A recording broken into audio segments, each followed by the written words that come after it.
If you're familiar with the covered call, then you already know that you need a lot of money to begin with. And by that, I mean you need to own at least 100 shares of that stock that you want to sell calls against. But what if I told you there is a way that you can sell calls without owning the shares and collect the same premiums? I introduce you the poor man's covered call. I'll explain how it works in a second, but I don't consider this to be a beginner strategy. I think you should master first just simply selling covered calls and cash secure puts and understand how those work. Lucky for you, I made some videos about it. They are not the best, they are the greatest on this subject. No, but seriously, definitely check them out to get some ideas. Alright, first pick a stock, preferably one that has a good background and proven over the years that they can deliver good products or services, like Nikola for example. That was a joke, I'm sorry. Look, I'll be more bullish on Nikola after I see how awesome their budget trucks are. I actually look forward to buy one. Oh wait, never mind. Let's pick AMD. I don't remember who said that, but a rule of thumb is if you find yourself using a company's product or services on a daily basis, then that is a company you want to own shares of. So AMD stands for Aggressive Mad Donuts, and they are here to stay because everybody likes donuts. Currently they are at $96.28 per share, and if I want to sell a call, I'll have to buy 100 shares spending $9,623. For the simplicity of this video, we'll round it up to 96 per share, so a total of 9,600. Are you with me so far? Okay, good.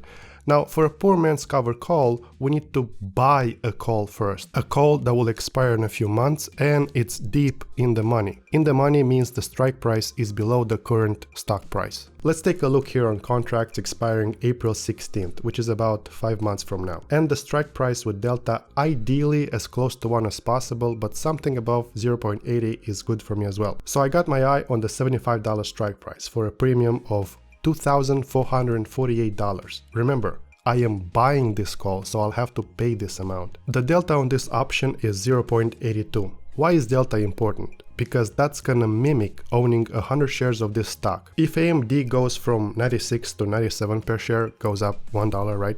Then the value of this option will go up $82 as opposed to just owning the shares. The value of those will go up $100. Because remember, if I were to spend $9,600, now they will be worth $9,700. I know this may be confusing at first, but this is a very important moment to understand. If delta is 0.99, then the value of this option will go up $99 for each dollar the stock goes up, which is as close as owning the 100 shares as you can be. But you only paid $5,643 instead of $9,600. So this long call can be used as collateral to sell a covered call, usually weekly. I'll go back to the options expiring December 24th, which is a week from now, and I'll choose any strike price above 96. See, I don't think that by next Friday AMD stock will go over $100 per share, so I can choose the $100 strike price and collect $82 in premium. Let's do that right now. Click continue.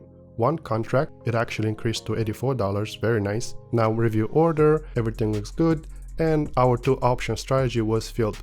Cool. So what did we learn? Instead of using $9,600, I am only using around $2,400 as collateral to collect the same premium, hence the name Poor Man's Covered Call.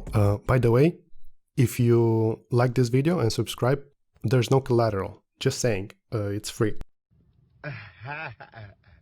Now, let's go over some of the scenarios that might occur and how I would personally approach them. First scenario, stock stays in the same range at around $96–97 per share. As expiration date for the covered call approaches, you will roll it over to the following week. The way you do this is you buy it back, then select a different expiration date and sell it again with the same or different strike price. If you don't do this, then Robinhood might buy it back for you at the end of the expiration date with the market price.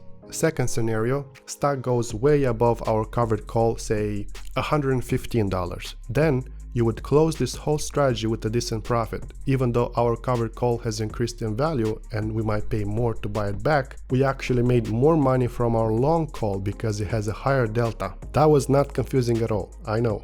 And scenario number 3, if the stock goes down to say $80, well, that will never happen, first of all, because stocks only go up. No, I'm kidding. You can still sell covered calls but collecting less premiums because the strike price I would choose will still be above $96. That's why it's important to pick a good stock, because eventually it will go up again. As this long call that we use as collateral is approaching the expiration date, it will begin to lose more and more value. So at some point I would roll it over a few weeks ahead, maybe change the strike price as well, and keep selling calls against it. Again, this is my personal approach. Everybody has their own strategy. And these are the basic points about poor man's covered calls. Obviously, do more research before jumping into it. If I left something out, feel free to leave a comment below and subscribe. It is proven that if you subscribe, you'll have more luck on your trades. So,